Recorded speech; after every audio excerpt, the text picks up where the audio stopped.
안녕하세요, 건프로입니다. 인건비를 줄이는 여러가지 콘텐츠들을 그동안 업로드 해왔는데요, 최근 들어서는 이런 서비스들이 훨씬 더 많이 그리고 확산되고 있어요. 직원 3명을 1명으로 줄이는 법, 누구나 다 원하는 것일 테지만 그리 쉽게 행동에 옮길 수 있는 부분은 아니에요. 매장의 크기를 줄이거나 혹은 실제 관련 전문 컨설팅을 받아서 매장의 효율화, 스마트화를 해야만 가능한 일이죠. 오늘 제가 구체적으로 설명을 드릴 건 바로 테이블 오더, 태블릿 오더인데요, 들어도 보셨고 사용도 해보셨을 거예요. 손님으로 사용을 했을 때 어떤 느낌이 드셨나요?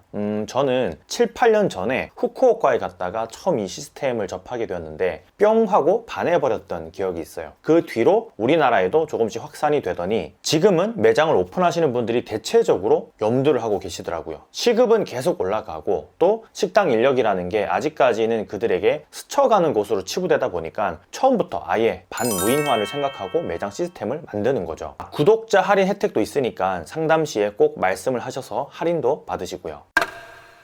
첫 번째 특장점은 테이블 단가가 반드시 올라간다입니다. 아마 인건비가 절감되는 게 가장 큰 장점이 아닐까 하고 생각하실 수 있지만 그건 기본이라서 아예 특장점에 넣지도 않았어요. 당연히 무인 주문이 가능하면 인건비는 줄어드는 거죠. 말해야 입만 아픈 부분이고, 제가 눈여겨본 점은 테이블 단가가 확실히 올라간다라는 거예요. 실제 제가 후쿠오카에서 사용했던 일본의 테이블 오더 시스템은 완전 구식이고 사용성도 별로였는데도 불구하고 하나씩 주문하는 맛에 3만원이면 끝날 식사가 거의 6만원이 나왔어요. 메뉴잇을 사용하는 크라운호프에 갔을 때에도 메뉴판을 아주 상세하게 볼 수 있다 보니까 안주 주문이 늘어나더라고요. 특히나 서브 메뉴가 많은 주점 혹은 식당의 경우는 무조건 서브 메뉴를 주문하는 패턴을 보였는데 이건 심리적인 부분이 커요. 좀 더 편안하게 주문할 수 있는 시스템을 갖추었기 때문에 자연스러운 현상이라는 거죠. 우리나라 사람들의 특성상 예의를 지켜야 한다는 강박관념이 늘 머릿속을 지배해요. 그래서 직원을 호출하는 것도 금방 불렀었는데 또 부르기가 애매해서 서브 메뉴에 대한 주문을 하지 않는 경우도 있죠. 실제 여러 행동 경제학 이론에서도 이런 형태의 시스템은 결제 단가가 올라가는 부분이 있을 수밖에 없다고 말하고 있어요. 즉 이런저런 메뉴를 경험해보고 싶지만 시스템상 그동안은 수동 주문으로 인해서 그 부분이 원활하지 못했었다라는 거죠. 메뉴잇 본사에서도 내부적으로 이런 데이터를 가지고 있을 거예요. 메뉴잇을 사용했을 때와 사용하지 않았을 때의 테이블 단가 비교라든지 뭐 그런 수치들이요. 나중에 상담하실 때 물어보면 이런 사례들에 있어서도 확답을 받으실 수 있을 거예요. 저 역시 부정하지 않고 있는 부분이고, 테이블 단가를 올리기 위해서 시스템 자체적으로도 이런 식으로 서브 메뉴를 추천하는 추가 매출 유도 화면을 제공해요. 전략적으로 활용할 수 있는 부분이죠. 파스타집에서 메인 메뉴를 주문하고 음료는 뭘로 드릴까요? 이 멘트를 하는 매장과 하지 않는 매장은 음료 주문율이 거의 60% 이상 차이 난다는 실험 결과도 있듯이 시스템화 되어 있다는 건 테이블 단가가 올라갈 수밖에 없는 구조로 손님의 행동을 유도하는 강력한 힘이 있다고 생각하시면 돼요. 두 번째 특장점은 전문 포토그래퍼의 사진 촬영입니다. 제가 늘 사진에 대해서 강조를 많이 하는데 이유는 본질이기 때문에 그래요. 식당의 본질인 시각적으로 느껴지는 맛. 단 사진을 너무 많이 넣은 메뉴판은 또 난잡하거나 스타일 구성을 제대로 하지 않으면 오히려 역효과가 나는 경우도 있죠. 그래서 메뉴판도 요즘은 인테리어를 하는 편이에요. 실제 메뉴판 인테리어에만 수백만 원을 쓰는 곳이 많아요. 물론 동네 장사를 하는 입장에서는 크게 관련 없는 분야라 생각할 수 있지만 어쨌든 음식 사진 하나만큼은 고퀄리티가 필요하다라는 거죠. 이건 다들 아마 공감하실 거예요. 자, 태블릿에 메뉴 사진을 넣는다는 개념에서 만약 핸드폰으로 사진을 찍는다면 이건 아무짝에도 소용없는 솔루션이 될 수 있어요. 오히려 텍스트 메뉴판이 더 나올 수 있다는 거죠. 1만원짜리 음식이 8,000원으로 보일 수 있으니까요. 8,000원짜리를 1만원처럼, 1만원짜리를 2만원처럼 보여야 되는 거죠. 혹시 이 영상 기억하시나요? 이 영상을 다시 한번 보시면 도움이 되실 거예요. 음식 사진은 웬만해서는 비용을 조금 들이더라도 값어치 있게 촬영하는 게 좋아요. 그걸 메뉴잇에서 무료로 해주는 거고요. 이건 어떻게 보면 회사에서도 살아남기 위한 일종의 서비스라고 생각해야 돼요. 결이 맞지 않는 음식 사진으로 만약 태블릿 오더 시스템이 돌아간다면 효율이 나오지 않을 게 뻔하기 때문이죠. 많은 사장님들이 음식 사진 촬영을 직접 하는 법을 배우시기도 하는데 실제 현장을 가보면 아무리 방법을 가르쳐줘도 막상 시간을 내서 하기가 쉽지가 않아요. 누군가가 대신 대신해서 해줬으면 하는 바람을 많이들 가지는 거죠. 바쁘기도 하고 뭐 신경 쓰기가 영 힘드니까요. 그런 면에서 보면 메뉴잇에서 하는 무료 음식 사진 촬영은 허들을 낮춰주는 좋은 영업 방식이라는 생각이 들어요. 서로 상생할 수 있는 구조를 갖추는 셈이죠. 만약에 이걸 돈을 받고 한다면 또 사장님들은 어디가 더 저렴한지 검색해야 되고 누가 더 잘 찍나 또 비교하다 보면 결국 또 선택을 하지 못하는 기로에 서게 되는 거죠. 좋은 포인트를 잘 짚은 거예요. 확실히 원본 사진도 모두 제공을 하기 때문에 이 사진들로 배민, 요기요, 네이버 등등의 무제한 사용도 가능해요. 일석이조인 셈이죠. 세 번째 특장점은 묻지도 따지지도 않는 무상 AS, 즉 교환 정책입니다. 제가 제일 좋아하는 방식의 AS 정책인데요. 만약 태블릿이 고장나거나 파손되었다고 치면 그 어떤 이유도 크게 묻지 않는 선에서 바로바로 무상으로 AS 또는 교환을 해줘요. 이유는 이 테이블 하나로 인해서 겪을 사장님들의 고통을 충분히 인지하고 있기 때문이겠죠. 고장 비율은 극도로 낮겠지만 파손은 손님에 의해서 일어날 수도 있는 부분이고 또 직원들이 지나다니다가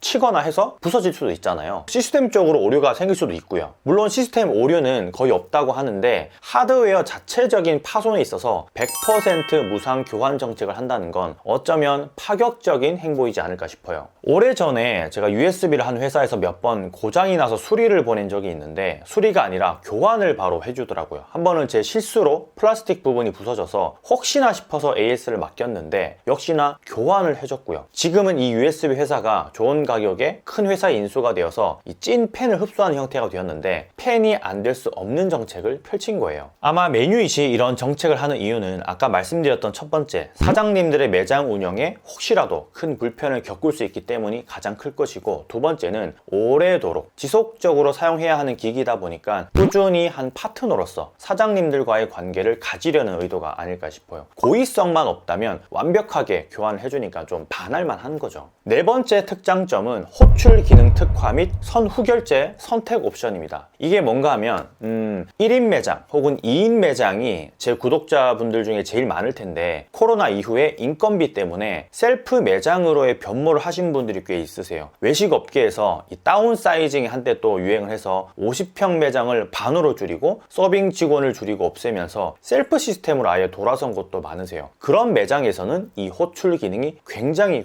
유용해요. 보통 카운터에서 주문을 하고 진동벨을 받잖아요. 그런 시스템과는 조금 차이를 보이는 거죠. 주문도 각자의 테이블에서 하고 호출도 테이블에서 받고요. 카운터에서 주문을 하고 진동벨을 받는 단계가 없어지는 셈이에요. 선결제 시스템으로 도입을 하면 아예 카운터의 존재 자체가 의미가 없을 정도로 매장이 심플해지는 부분도 있어요. 테이블에서 주문, 결제하고 호출을 기다렸다가 메뉴를 가지고 오기 때문이죠. 비대면 시대에 어쩌면 더 합리적으로 볼 수 있지 않나 하는 생각이 들어요. 손님들도 이제는 언택트에 익숙해졌기 때문이죠. 사람 상대하는 걸 최대한 원하지 않는 사람들도 늘어나고 있고요. 자, 마지막 다섯 번째 특장점은 고객 데이터베이스의 종속화입니다. 메뉴잇은 테이블에서 선결제를 하게 되면 포인트 적립 시스템이 자동으로 노출돼요. 그리고 적립을 하게 되면 카톡 채널로 메시지가 가게 되어 있고요. 카톡 채널의 친구, 즉 손님들을 모아놓게 되면 다양한 전략을 구사할 수 있어요. 최근 요 몇 년 사이에 코로나 때문에 힘들어하는 식당들 중에 이 카톡 채널 친구들로 살아남은 많은 매장들은 이미 수년 전부터 관리를 하고 계속해서 채널 친구를 늘리고 있어요. 이건 식당뿐만 아니라 많은 오프라인 매장, 온라인 서비스를 하는 개인 사업체들도 하나 둘씩 인지를 하고 있는 부분이고요. 채널 친구가 늘어난다라는 건 다회성 잠재 고객이 늘어난다라는 뜻이고, 1회성 구매로 시작해서 2회, 3회로 이어질 수 있는 연결고리를 만드는 셈이기 때문에 아주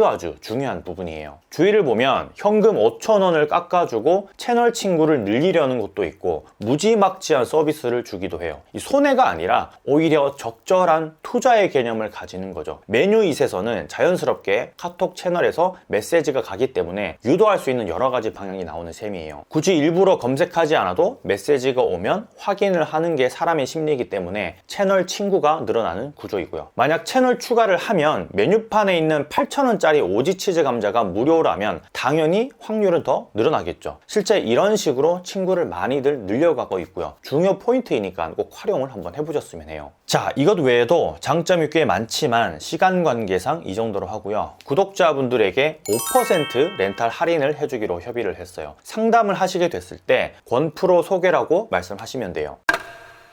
점점 더 인건비는 늘어나고 식자재 값은 올라가고 무언가 대책을 쓰지 않으면 그리 오래 버틸 수 있는 시장이 아닌 게 이미 현실화 되어 가고 있어요. 이런저런 방도를 찾아보고 올릴 가격은 빨리 올리고 장사를 하셨으면 좋겠어요. 손님을 많이 오게 하지 못하면 비용을 줄여야 되고 그 비용 중에 가장 현실적인 게 인건비이기 때문에 고려사항에 포함을 시키면 도움이 되지 않을까 싶어요. 그럼 건프로 이만 들어갈게요. 감사합니다. 많이 파세요.